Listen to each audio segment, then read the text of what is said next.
Hello everyone, this is psycho. Last class में हमने human contraceptives methods के बारे में पढ़ा और हम ये आपका सिलेबस है। सिलेबस में हमने सेल स्ट्रक्चर एंड फंक्शनल वाली यूनिट कंप्लीट कर ली थी।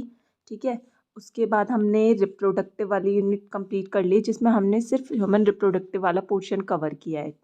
अब और हमने जो बायोलॉजी इन ह्यूमन वेलफेयर था ये वाली यूनिट भी कंप्लीट कर ली थी पूरी। अब हम जो यूनिट स्टार्ट करेंगे वो है आपका जेनेटिक इवेल्युएशन। ठीक है, जिसमें हम आज Mendelian theory, chromosome theory of inheritance, deviation from Mendelian ratio, sex determination in human, linkage and crossing over, ठीक है, इसके बारे में पढ़ेंगे। तो हम स्टार्ट करते हैं आज की क्लास।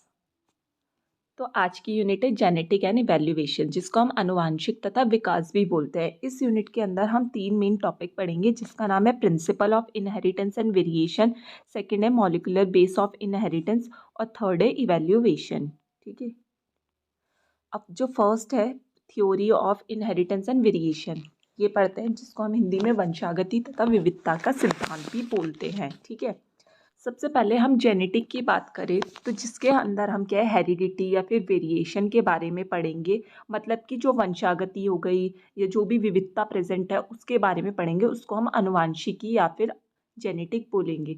जेनेटिक वर्ड सबसे पहले किसने यूज़ किया था? बी वाटसन ने 1905 में, जिसको फादर ऑफ मॉडर्न जेनेटिक भी बोला जाता है। ये वेरिएशन होती है या विविधता होती है, क्या हो गया, जैसे मान लो किसी का हाइट क्या है, छोटी है, किसी की बड़ी है, किसी की जो स्किन की टोनोसिटी क्या है, फेयर है, किसी की कॉम्प्लेक्स है, ये सब क्या है, जेनेटिक कैरेक्टरिस्टिक्स है या फिर वेरिएशन है, जिसको हम इसके अंदर इस यूनिट के अंदर पढ़ेंगे। तो जो जेनेटिक है, जेनेटिक के जो इनहेरिटेंस के लॉ है या फिर आनुवांशिकता के नियम है, उसमें जो ग्रेगर जॉन मेंडल थे उन्होंने अपना बहुत ज़्यादा इंपॉर्टेंट रोल प्ले किया है।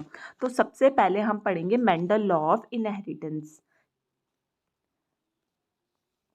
जो ग्रेगर जॉन मेंडल थे उन्होंने वंशागति का नियम दिया और 19th सेंचुरी में, और इन्होंने क्या किया, जो मटर का पौधा था उसमें क्या है हाइब्रिडाइजेशन या फिर संक्रमण कराया। ठीक है, और इन्होंने क्या करा, जो मटर थी उसकी सात सात वेराइटीज या फिर उसकी जो 7 तरीके की उसकी कैरेक्टरिस्टिक्स को लिया, हाइब्रिडाइजेशन या फिर संकरण करवाया और उसके बाद फाइंडिंग्स को देखा। इन्होंने क्या करा, इनके लॉ जो थे वो लिविंग ऑर्गेनिज्म पर एप्लीकेबल थे। ठीक है, प्लांट्स में, ह्यूमंस में, सब में एप्लीकेबल हुआ। और जो इनका लॉ था उन्होंने प्रूव कर दिया कि जो इनहेरिटेंस है, जो इनका इनहेरिटेंस का लॉ है वो क्या है, ठीक है। मतलब कि जो उससे हमारे को जनरेशन्स मिल रही है उनमें क्या है, जेनेटिक ट्रेंड प्रेजेंट है या फिर उनमें वेराइटीज़ प्रेजेंट है। ठीक है, जैसे फॉर एग्जांपल के लिए इन्होंने क्या किया, 14 टाइप्स की ब्रीड लिए। ठीक है, 14 टाइप्स की ब्रीड लिए और फॉर एग्जांपल के लिए चिकना, झुरीदार, और जो इसके 7 विपरीत लक्षण थे ना, वो कौन कौन से थे, एक बार वो देख लेते हैं। जो इन्होंने 7 लक्षण लिए वो क्या था, बीज का आकार हो गया, बीज का रंग हो गया, ठीक है, फूल का रंग, फूल का आकार, फली का रंग, पुष्प की स्थिति और तने की ऊंचाई। ठीक है, और जो इनके विशेषक या फिर ट्रेंड थे ये 14 थे। ठीक है, अब प्रभावी विशेषक यानी कि डोमिनेंट ट्रेंड वो होगा जो रिसेसिव ट्रेंड को सप्रेस करेगा, यानी कि अपने लक्षण ज़्यादा दिखाएगा, उसको हम डोमिनेंट ट्रेंड बोलते हैं। जैसे कि बीज का आकार कैसा होगा, प्रभावी डोमिनेंट में गोल और रिसेसिव में झुर्रीदार। ठीक है, बीज का रंग पीला, हरा, फिर फूल का रंग बैंगनी होगा और इधर प्रभावी में सफ़ेद होगा। फली का आकार फूली हुई होगी, इधर सुकड़ी हुई होगी। फिर फली का रंग हरा होगा या तो पीला होगा। पुष्प की स्थिति अक्षीय होगी या फिर अंत्य होगी। ठीक है, और तने की लंबाई या तो फिर वो लंबी होगी या बौना होगा। ये इसके 7 लक्षण थे और 14 ट्रेंड्स थे। ठीक है, तो जो ये लॉ था इसने प्रूव कर दिया कि जो इनहेरिटेंस है या फिर जो ट्रेड या कैरेक्टरिस्टिक्स होती है वो किस पे डिपेंड करती है, पेरेंट्स पे। यानी कि जब हम किसी अच्छी हाइब्रिडाइजेशन का संकरण करवाएंगे तो हमें जो जनरेशन मिलेगी वो क्वालिटेटिव मिलेगी। और ये क्या है, जो भी जीन ट्रांसफ़र होंगे या जो भी ट्रेन ट्रांसफ़र होंगे वो पेरेंट सेल के अकॉर्डिंग होंगे। ठीक है, तो जो मेंडल थे इन्होंने अपनी थ्योरीज को और ज़्यादा वाइड किया और ज़्यादा लॉ दिए। अब जो ग्रेगर जॉन मेंडल थे उनका एक्सपेरिमेंट था, सबसे पहले एक जीन की वंशागति पे किया, मतलब कि इनहेरिटेंस ऑफ वन जनरेशन। इन्होंने क्या किया, मटर की सिर्फ एक प्रकार को लिया। ठीक है, एक प्रकार में एक जीन में संकरण करवाया, जैसे कि लंबा और बूना, सिर्फ मतलब कि एक ही ट्रेट्स ले लिया, है ना। तो इसमें क्या है, इसको जो जो फर्स्ट जनरेशन मिली उसको हमने फिलाई या फिर प्रोजीना F1 बोला, ठीक है। प्रथम जन संतति पीढ़ी की हमें इससे प्राप्ति होती है अगर हम सिर्फ एक पेड़ लेकर लेकर चलते हैं। फॉर एग्जाम्पल के लिए, ठीक है, लॉन्ग लॉन्ग है इधर वाला, मतलब लंबा पौधा है, और इधर क्या है, बौना पौधा है। हमने इसका संकरण करवाया, संकरण करवाने के बाद हमें क्या है, F1 जनरेशन मिली। तो F1 जनरेशन में FY क्रॉस करेंगे हम, तो FY और FY हमको मिल गई, ठीक है। तो इससे क्या है, हमें दोनों ही लंबे पौधे मिल गए। अब हमें क्या है, संकरण की जो सेम ट्रेंड है, गैमेट्स क्या मिले, FY गैमेट्स मिल गए, ठीक है। FY गैमेट्स का जब हमने संकरण करवाया तो हमको FY का FY से करवा रहे हैं, तो FF लंबे पौधे के लिए, FY भी लंबे पौधे के लिए, FY भी लंबे पौधे के लिए, YY बौना बौना पौधा। तो हमें क्या पता चला, जो डोमिनेंट है, डोमिनेंट ने जो जीन है उसने क्या किया, अपने ट्रेंड से अपनी कॉपी ज़्यादा बनाई, ठीक है। तो हमें क्या है, 75% लंबे पौधे मिले और 25% बौना पौधा मिला। इस थ्योरी का कंक्लूजन था वो ये था कि हमेशा जो प्रभावी जीन होगा वो अप्रभावी जीन को सप्रेस करेगा और अपनी नस्लों को अच्छा बनाएगा। अब जो TY है, बौना पौधा, वो क्यों था, क्योंकि वो होमोजाइगस थे, ठीक है। उसमें क्या है, समयुग्मक थे। समयुग्मक मतलब कि सिर्फ लंबे पौधे वाले ही जीन्स प्रेजेंट थे, ये जीनोम प्रेजेंट थे। जबकि TT कहते हैं जीनोटाइप या फिनोटाइप। अभी ये जीनोटाइप फिनोटाइप मैं आपको आगे डिस्कस करूंगी। अब ये T और T क्या थे, हेट्रोजाइगस थे, ठीक है। हेट्रोजाइगस के मतलब विषम युग्मी। इसमें क्या थे, दोनों जो कैरेक्टरिस्टिक्स थे वो एक लंबे के और बौने के दोनों के प्रेजेंट थे, तो इसको हमने क्या बोला, विषम युग्मी। अब क्या होता है, जो ये ट्रेट्स होते हैं ना, ये जीनोटाइप या फिर फिनोटाइप होते हैं। जीनोटाइप का मतलब जिसमें जीन की संख्या का भी वर्णन हो, और फिनोटाइप जो उसके आकार, आकृति या फिर कलर को बताता है, फिजिकल अपीयरेंस को बताएगा, उसको फिनोटाइप बोलेंगे। और जीनोटाइप जीन्स के नंबर, जो जीन्स के नंबर को बताएगा उसको हम जीनोटाइप बोलेंगे। जैसे कि XY, YX, ये क्या है, जीनोटाइप है। फिनोटाइप क्या है, लंबा, गुलाबी, हरा, पीला, ये फिनोटाइप कैरेक्टरिस्टिक्स है, ठीक है। तो मेंडल के इस लॉ से हमें मोनोहाइब्रिड क्रॉस जो जनरेशन थी वो मिल गई, ठीक है। उसके बाद जो ये वाला लॉ है, इसको हम क्या बोलते हैं, principle of law of inheritance. इसको अब हम इस नियम से जानते हैं, और इसके अंदर भी हमारे दो नियम आ जाते हैं। एक तो फर्स्ट लॉ जिसको हम लॉ ऑफ डोमिनेंस या फिर प्रभाविता का नियम बोलते हैं, और सेकेंड लॉ ऑफ सेग्रीगेशन जिसको हम वियोजन का नियम बोलते हैं। अब फर्स्ट हम पढ़ेंगे प्रभाविता का नियम, ठीक है। इसके मेन जो एम थे वो तीन थे कि characteristics are control by discrete with units called factor, कि जो भी कैरेक्टरिस्टिक्स है वो फैक्टर पे डिपेंड करेगा, कि मतलब कि कोई पौधा लंबा है, छोटा है, तो ये क्या है, फैक्टर्स है। फिर फैक्टर्स अकर्स इन पेयर, और जो भी ये फैक्टर्स होंगे ये पेयर में होंगे, जैसे कि लंबा, बौना, छोटा, झूरीदार, ठीक है, तो ये हमेशा पेयर में होंगे। फिर उन्होंने थर्ड फैक्टर क्या बोला कि कारक के जोड़ों के दो सदस्य असमान है तो एक दूसरे पर प्रभावी होंगे। मतलब कि अगर दोनों फैक्टर क्या है, डिफरेंट है, तो एक क्या है, दूसरे फैक्टर को प्रभावित करेगा, ठीक है। या हम बोल सकते हैं कि एक तो प्रभावी होगा और दूसरा अप्रभावी जीन या फिर जीनोटाइप या फिर फिनोटाइप होगा। फॉर एग्जाम्पल के लिए F1 में केवल एक जनक अपने लक्षण प्रकट करेगा और F2 में दोनों जनक लक्षण प्रकट करेंगे, तो इसका जो अनुपात निकलेगा वो 3:1 होगा। फॉर एग्जाम्पल के लिए आप इसमें देख सकते हैं कि हमने क्या है, किसी लंबे पौधे का किसी बौने पौधे के साथ संकरण करवाया। F1 जो जनरेशन मिली है उसमें दोनों लंबे पौधे मिल गए, है ना। और F2 जनरेशन में क्या हुआ, 3 लंबे और 1 बौने, तो इसका रेशो कितना हो गया, 3:1, ठीक है। तो ये क्या था, प्रभाविता का नियम। नेक्स्ट हम पढ़ेंगे वियोजन का नियम जिसको हम लॉ ऑफ सेग्रीगेशन भी बोलते हैं। इसके अकॉर्डिंग क्या था कि जो भी दो एलीन है अगर वो समान ना हो, मतलब कि जो दो एलील हैं दोनों अलग अलग होगा, अगर हम उसका संकरण करवाएंगे तो F2 जनरेशन में क्या होगा, हमें एक भी मतलब नई ब्रीड मिल सकती है, ठीक है। इसको हमने क्या बोला, वियोजन का नियम। अब वियोजन के नियम का एग्जाम्पल देख लेते हैं कि हमने क्या करा, लाल पौधे का श्वेत पौधे के साथ संकरण करवाया, तो इसमें हमें F1 जनरेशन में आ रहा है, यानी कि पिंक पौधा मिल गया, ठीक है। तो ये क्या है, नई हमको एक एलील मिल गया या फिर नया जीन मिल गया। जब हमने F2 जनरेशन में इसका संकरण करवाया तो हमको क्या है, लाल, गुलाबी, गुलाबी और सफेद, यानी कि तीनों पौधे मिल गए। तो इसका जो जीनोटाइप हुआ, जीनोटाइप तो क्या हुआ हमारा, मतलब कि इसमें गुलाबी पौधे 2 हैं, एक सफेद है और एक लाल पौधा है, ये जीनोटाइप है। और फिनोटाइप क्या है कि हमें क्या है, लाल, गुलाबी और सफेद पौधे मिल गए।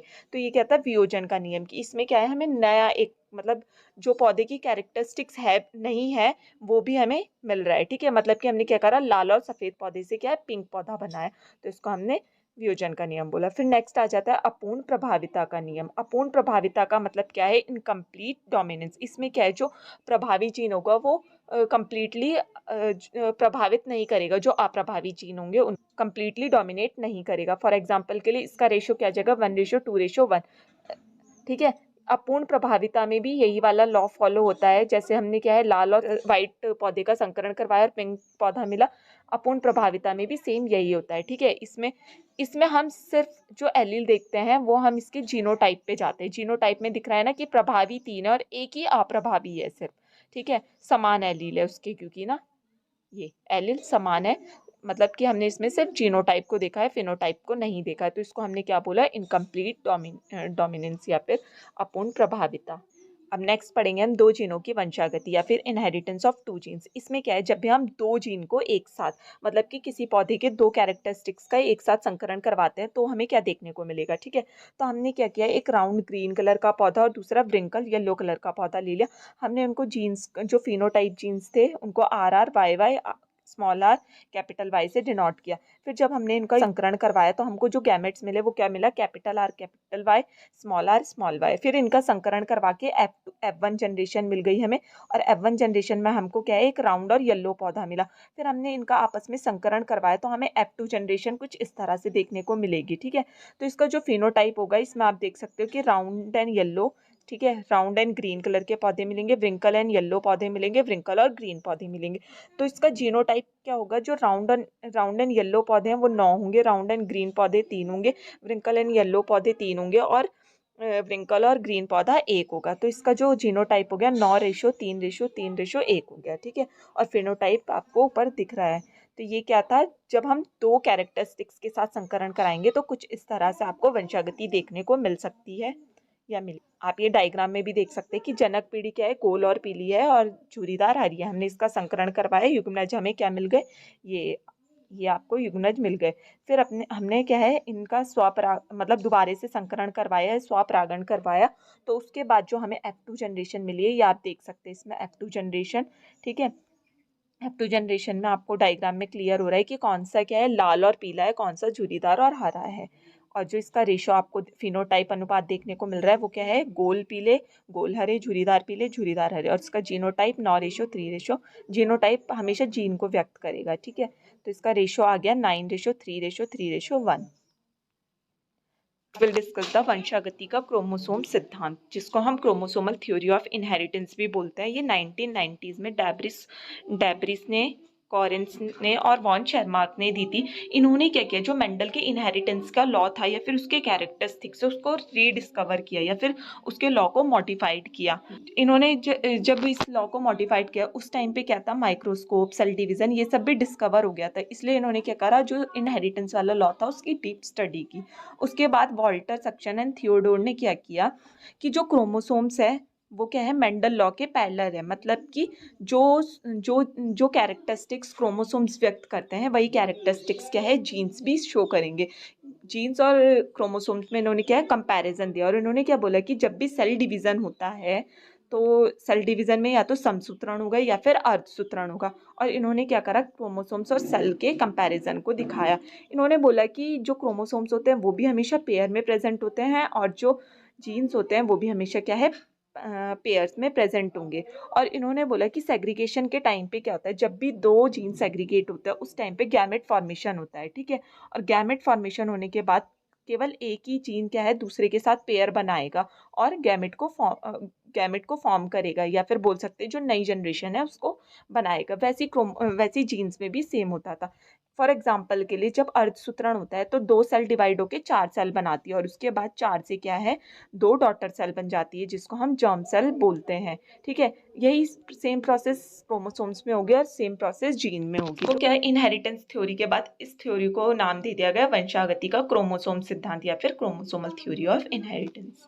उसके बाद जो शटन थे उसने क्या किया, क्रोमोसोम्स और मेंडल थ्योरी को ऐड कर दिया, आपस में जोड़ दिया, जिसको इसने बोला वंशागति का क्रोमोसोमवाद या फिर सिद्धांत, वंशागति का सिद्धांत। फिर जो थॉमसन और हट मॉर्गन थे, उन्होंने और उनके कुलीग्स थे, उन्होंने इस थ्योरी को, जो ये वंशागति का क्रोमोसोमवाद था, उसको प्रूव किया, क्रोमोसोमस थ्योरी ऑफ इनहेरिटेंस को प्रूव किया। और मॉर्गन ने क्या किया, एक जो मधुमक्खी थी छोटी, जिसका नाम क्या था, ड्रोसोफिला मेलेंगोस्टर, उस पर अपनी स्टडी किया। फिर उस पर जो अपना एक्सपेरिमेंट था वो किया। जो ये मधुमक्खी थी इसकी जो लाइफ साइकिल थी वो 2 वीक की थी। इन्होंने क्या किया, जो ये साइंटिस्ट थे इन्होंने उस मधुमक्खी को हाइब्रिडाइज करवाया आर्टिफिशियल मीडियम में, लैब में। और उन्होंने क्या देखा कि जब हमने इनका इसका हाइब्रिडाइजेशन करवाया तो जो मेल और फीमेल जनरेशन थी वो इजीली आइडेंटिफाई कर ले रहे थे हम, क्योंकि जो मेल थे वो हमेशा लार्ज थे और फीमेल क्या थी, स्मॉल थी। अपोजिट हो गया है, ठीक है।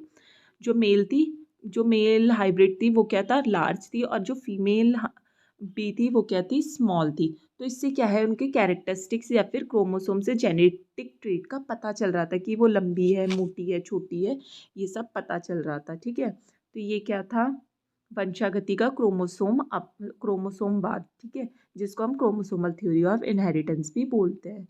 फिर नेक्स्ट आ जाता है लिंकेज एंड रिकमेंडेशन, यानी कि रिकॉम्बिनेशन, सहलग्नता और पुनर्योजन, ठीक है। जो मॉर्गन थे उन्होंने क्या किया, बहुत सारी जो जीन्स थी या फिर ब्रीड्स थी उनको क्या किया, डिहाइब्राइड करवाया, ठीक है। और इन्होंने क्या था, ड्रोसोफिला में वैसे अपनी जो स्टडी थी वो की थी। तो ये लिंकेज होगी ना, जब हम क्या है, एक जनरेशन लेंगे, ठीक है, एक मधुमक्खी और उसकी किसी और जनरेशन के साथ हाइब्राइड करवाएंगे, तो इसी को हमने क्या बोला, सेक्स लिंकेज या फिर सहलग्नता, जीन सेक्स लिंकेज, ठीक है। अब जैसे मॉर्गन ने क्या किया, हाइब्रिडाइज करवाया कि एक क्या है, एक मक्खी है जिसकी येलो बॉडी है, वाइट आई है, ठीक है, ड्रोसोफिला, और दूसरा क्या होता है, ब्राउन बॉडी है उसकी और रेड आई है, उनके बीच में हाइब्रिडाइजेशन करवाया, ठीक है। अभी एग्जाम्पल में देख लेते हैं। ये क्या है, पेरेंट है, तो इन्होंने क्या किया है, एक येलो बॉडी की जो येलो बॉडी है उसके लिए वाई वाई डिनोट किया और वाइट आई के लिए डब्ल्यू डब्ल्यू। यहाँ पे क्या किया इन्होंने, ब्राउन बॉडी के लिए स्मॉल वाई, रेड आई के लिए डब्ल्यू डब्ल्यू कैरेक्टरिस्टिक्स लिए। अब F1 जनरेशन क्या आई, वाई कैपिटल डब्ल्यू और इधर वाई डब्ल्यू। तो उसके बाद जो हमें F2 जनरेशन मिली वो कैसी मिलेगी, क्योंकि ये भी मेंडेलियन लॉ पे ही था, तो 9:3:3:1, ठीक है। एक बार डायग्राम में देख लेंगे। ये क्या है, सहलग्नता और पुनर्योजन का नियम था। इसमें क्या किया इन्होंने, जो मॉर्गन थे उन्होंने ड्रोसोफिला के द्विसंकरण क्रॉस करवाया, ठीक है, जैसे मटर में करवाया था उन्होंने 2 जनरेशन लेके वैसी, ठीक है। तो इन्होंने जो पेरेंट्स थे वो क्या था, पीला और श्वेत, और दूसरा क्या था, श्वेत या लघुकार या अन्य प्रकार को हमने बोल दिया कि लाल है और ग्रीन है, ठीक है। फिर F1 जनरेशन हमें कैसी मिली, लाल और पीली और श्वेत, और वन्य प्रकार पीली और श्वेत वन्य प्रकार, ठीक है। तो ऐसे करके जो F2 जनरेशन आई है वो हमारे पास 9:3:3:1 में मिलती है, ठीक है। अब इस डायग्राम में इन्होंने क्या किया है, जो प्रभावी जीन है ना उनको पॉजिटिव से डिनोट किया है। तो आप देख सकते हैं जो पॉजिटिव जीन है वो ज़्यादा मात्रा में प्रेजेंट है, क्योंकि वो क्या है, प्रभावी जीन है, यानी कि वो दूसरे को सप्रेस करते हैं, ठीक है। तो यहाँ से क्या है, ये संलग्नता या फिर लिंकेज की जो लिंकेज थी वो पता चल जाता है, ठीक है। अब नेक्स्ट हम पढ़ेंगे सेक्स डिटर्मिनेशन, जिसको हम लिंग निर्धारण भी बोलते हैं। 1819 में जो हैकिंग थे उसने क्या किया, कीटों के शुक्र जनन के बारे में बताया और उन्होंने एक्स क्रोमोसोम्स को डिस्कवर किया, लेकिन उसको वो एक्सप्लेन नहीं कर पाए कि जो वो एक्स काय था वो था क्या। इन्होंने क्या किया, सिर्फ एक्स काय बोल के छोड़ दिया कि हमें क्या है, एक एक्स काय मिला शुक्र जनन के कारण, लेकिन वो उसको बता नहीं पाए, ना उसके जो प्रिंसिपल थे, ट्रेट्स थे, उसको समझा नहीं पाए। फिर उसके बाद बहुत सारी स्टडी हुई, उन्होंने उस एक्स को क्या बोला कि ये क्रोमोसोम्स है और उसको क्रोमोसोम्स से मार्क कर दिया। और जो उन्होंने बोला कि जो ये एक्स है ये तो सेक्स क्रोमोसोम्स है, और जो अदर अदर जो कैरेक्टरिस्टिक्स होगी या अदर जो क्रोमोसोम्स होंगे उसको ऑटोसोमल क्रोमोसोम्स बोल दिया, ठीक है। फॉर एग्जांपल के लिए मेल में क्या है, एक्स वाई हेट्रोगैमेट प्रेजेंट होते हैं जिसको हमने विषम युग्मक बोला, और फीमेल में होमोगैमेट्स होते हैं जिसको हम सयुग्मता बोलते हैं, ठीक है।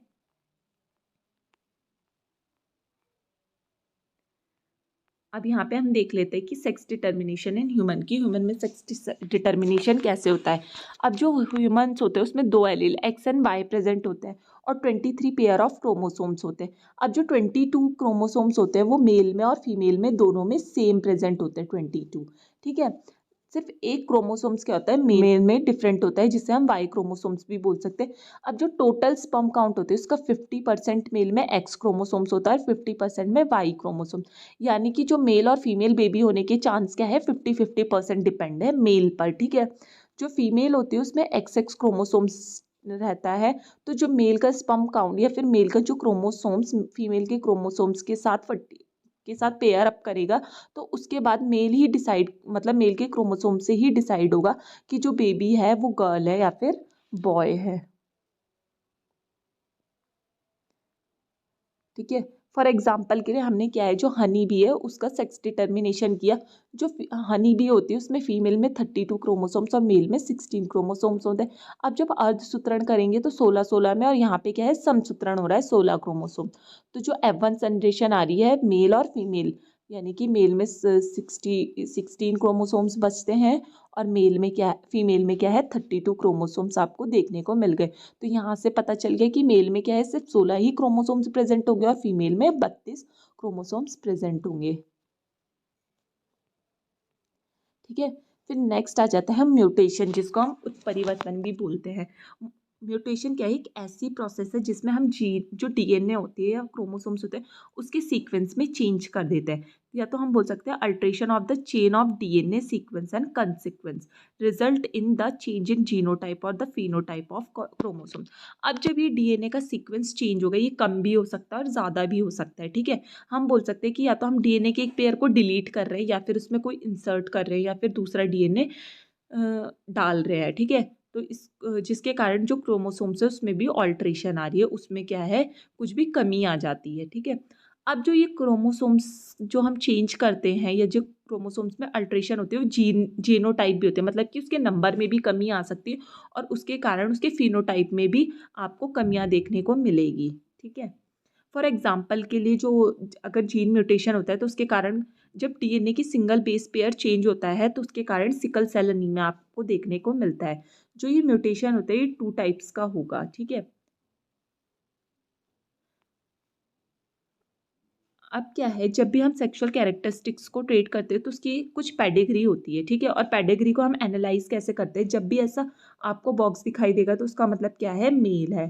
ठीक है, सर्कल का मतलब फीमेल, ये वाला जो मार्क होगा इसको अदर से, जब भी इन दोनों के बीच में कनेक्शन दिखाएगा तो उसको हम मैटिंग बोलेंगे, यानी कि इनके बीच में क्या है इंटरकोर्स हुआ है। ठीक है, फिर हम ये थर्ड वाला देखें तो ये क्या है हमारी फैमिली ट्री को बताएगा। ठीक है, ये मदर और फादर है और ये क्या है इनके बेबी है।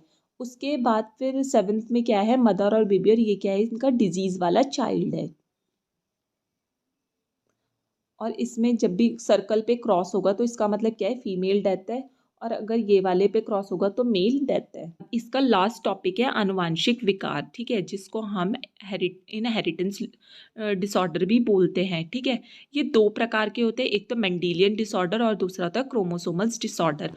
और ये डिसऑर्डर होते क्यों है, क्योंकि या तो जीन के सीक्वेंस में चेंज आ जाएगा, या तो हम सीक्वेंस को चेंज कर देंगे, अल्ट्रेशन कर देंगे, या फिर जीन को म्यूटेट कर देंगे। ठीक है, उसके कारण कुछ डिसऑर्डर देखने को मिलते हैं। और ये डिसऑर्डर क्या होते हैं, एक पीढ़ी से दूसरी पीढ़ी, दूसरी पीढ़ी से तीसरी पीढ़ी में चलते रहते हैं। ठीक है, अब जो मेंडेलियन डिसऑर्डर है उसके एग्जांपल क्या है, haemophilia, cystic fibrosis, sickle cell anaemia, colour blindness, phenylketonuria और थैलेसीमिया।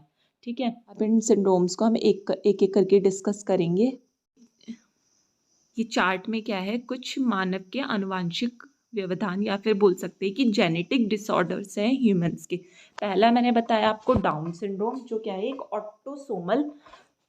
ऑटोसोमल डिसऑर्डर है। ठीक है, इसमें क्या होगा जो 21 गुणसूत्र होगा उसकी ट्राइसोमी हो जाएगी। ठीक है, या फिर कमी हो जाएंगी, जिसके कारण उसका चेहरा मंगोलियन चेहरा हो जाएगा। जो मंगोलियन लोग होते हैं उनकी तरह चेहरा दिखेगा, उनका मुंह क्या है हमेशा खुला रहता है, छोटी गर्दन होगी, छोटे और बौने होते हैं ये। ठीक है, और होठ इनके लटके हुए होंगे, जीभ भी बाहर होती है। अब नेक्स्ट आ जाता है एडवर्ड सिंड्रोम। एडवर्ड सिंड्रोम भी ऑटोसोमल डिसऑर्डर है। ठीक है, ऑटोसोमल डिसऑर्डर है, इसमें क्या होता है जो 18वां गुणसूत्र होता है उसकी ट्राइसोमी हो जाती है। ठीक है, कमी हो जाती है, जिसके कारण आपको क्या क्या देखने को मिलेगा, सबसे पहले उसकी जो मानसिकता है वो भी मंद हो जाएगी, उसका जो सर होगा या विकृत होगा वो बड़ा हो जाएगा, छोटा अंगूठा होगा उसका। ठीक है, और जो नीचे लटके और जो कान होंगे ना, नीचे वाली जो पिन्ना होती है वो भी बहुत ज़्यादा लटका हुआ होगा। जो आपके सिलेबस में हम वही कंप्लीट करते हैं। ठीक है, उसके बाद आ जाता है कैलिनफर सिंड्रोम। कैलिनफर सिंड्रोम लिंग गुणसूत्र यानी कि जो सेक्स क्रोमोसोम्स होते हैं, मैंने आपको बताया था ना कि 2 तरह के क्रोमोसोम्स प्रेजेंट होते हैं, जो एक्स होता है वो सेक्स क्रोमोसोम्स और अदर जो क्रोमोसोम्स होते हैं 22 उनको हम ऑटोसोमल क्रोमोसोम्स बोलते हैं। तो क्लाइन फ्लिंटर सिंड्रोम क्या है, सेक्स लिंग क्रोमोसोमल डिसऑर्डर है, जिसमें क्या है एक्स एक्स वाई लिंग मतलब एक एक्स्ट्रा क्रोमोसोम्स आ जाता है, जिसके कारण जो फीमेल होगी ना वो इनफर्टाइल हो जाती है और उनकी जो टांगे होती है बहुत ज़्यादा लंबी हो जाएगी। और मेल में क्या होगा, गायनोकोमेस्टिया देखने को मिलेगा, क्योंकि सेक्स क्रोमोसोम्स की वजह से है ना, तो जो डिसऑर्डर होंगे वो भी क्या करेंगे, सेक्सुअल रिप्रोडक्टिविटी को अफेक्ट करेंगे। और मेल में क्या है, गायनोकोमेस्टिया देखने को मिलेगा, मतलब कि उसमें क्या है, स्तनों की वृद्धि हो जाएगी मेल्स में। फिर आ जाता है टर्नल सिंड्रोम। टर्नल सिंड्रोम भी लिंग गुणसूत्र की कारण होती है, ठीक है। इसमें क्या होगा, एक्सोलिंग गुणसूत्र हो जाता है। इसमें भी जो फीमेल्स होगी उसमें आपको इनफर्टिलिटी देखने को मिल सकती है, ब्रेस्ट डेवलपमेंट नहीं होता है, कद छोटा हो जाता है, मोटी गर्दन होगी, ठीक है, और छोटी। फिर जो त्वचा होती है वो बहुत ज़्यादा ढीली हो जाती है। ये क्या है, टर्नर सिंड्रोम। फिर है एलेक्टोन्यूरिया। ये भी क्या है, ऑटोसोमल डिसीज़ है। ऑटोसोमल डिजीज़ है, इसमें क्या होगा, एक साथ बहुत सारी बीमारियां आ जाती है, ठीक है, जिसके कारण क्या होगा, होमोजेंटिसेट ऑक्सीजन अक्रियाशील हो जाता है, मतलब जो ऑक्सीजन का प्रोसेस होगा बॉडी में वो कम हो जाता है।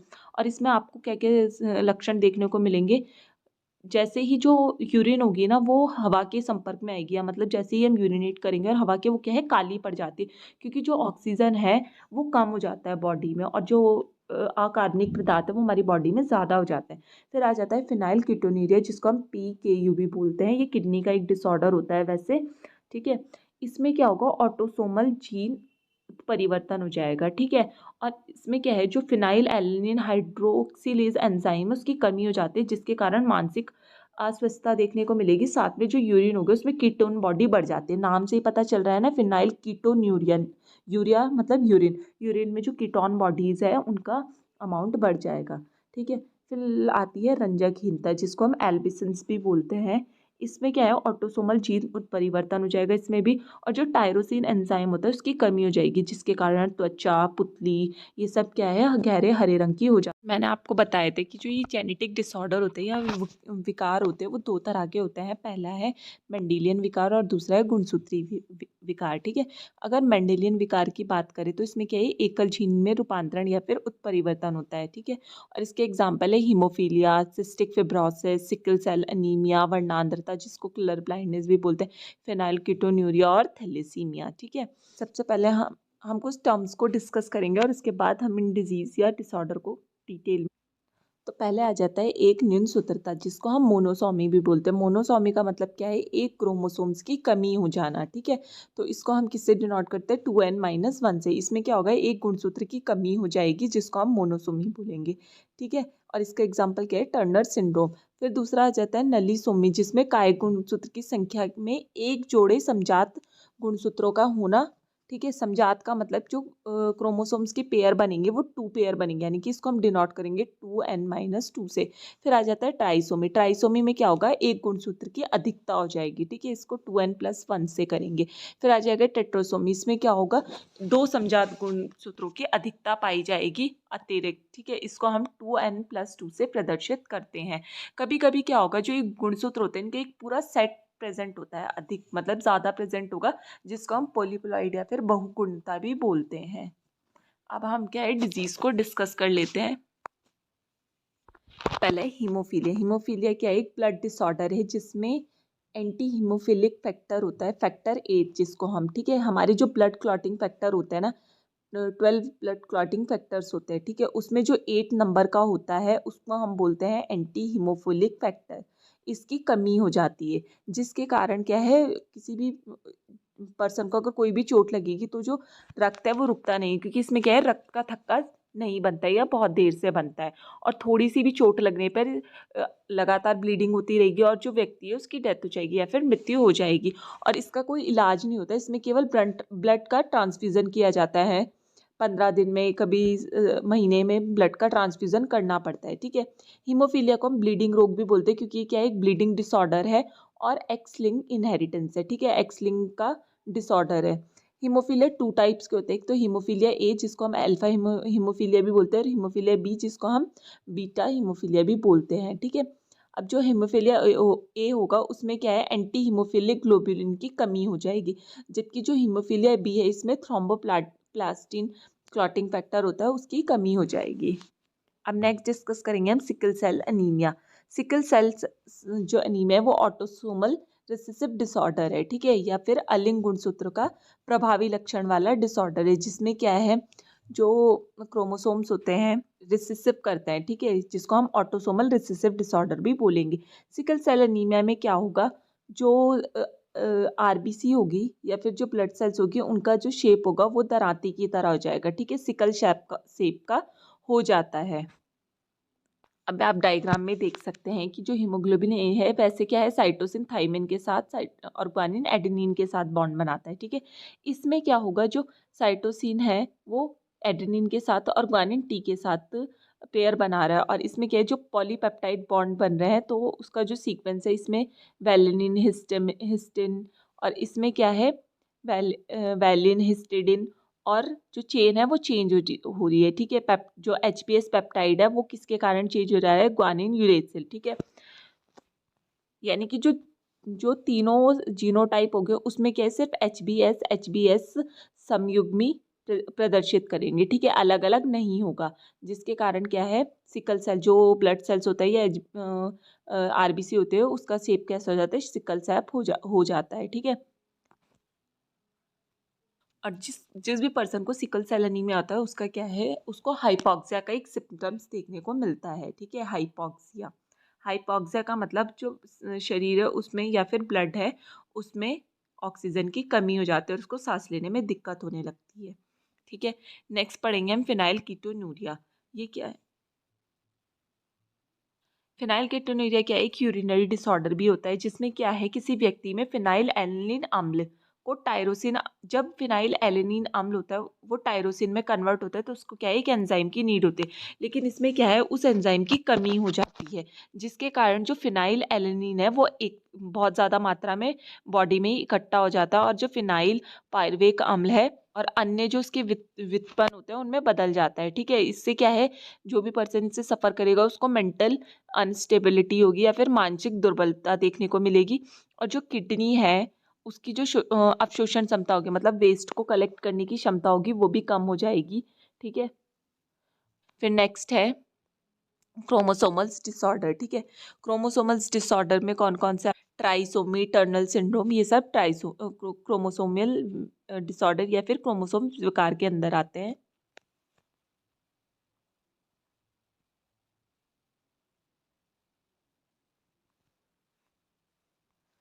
अब इसमें पहला आ जाता है डाउन सिंड्रोम। डाउन सिंड्रोम में क्या होता है, डाउन सिंड्रोम में क्या होगा, 21वें गुणसूत्र के अतिरिक्त एक और क्रोमोसोम्स प्रेजेंट होंगे, ठीक है। इसलिए इसको हम क्या बोलते हैं, ट्राइसोमी 21 भी बोलते हैं। मतलब कि इसमें क्या होगा, जो 21वें जोड़े का ऑटोसोम होगा उसके स्थान पे वैसे तो नॉर्मली 2 आनी चाहिए, लेकिन 2 की जगह 3 आ जाएंगे, जिसको हम क्या बोलेंगे, ट्राइसोमी, ठीक है। इसलिए डाउन सिंड्रोम का अनदर नेम क्या है, ट्राइसोमी 21। और इस विकार की खोज लैंगडम डाउन ने की थी, इसलिए इसका नाम डाउन सिंड्रोम पड़ा।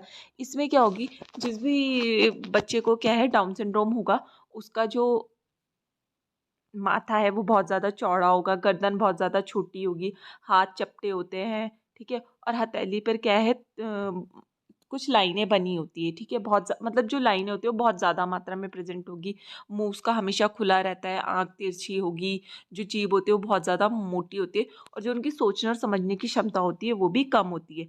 या फिर इनको हम क्या बोलते हैं, मंगोलियन आदमियों की, मतलब ये क्या है, मंगोलियन इडियट भी कहलाते हैं, या इन्हें हम मंगोलियन डिजीज़ भी बोलते हैं, ठीक है। फिर नेक्स्ट पढ़ेंगे हम फिनाइल फिल्टर सिंड्रोम।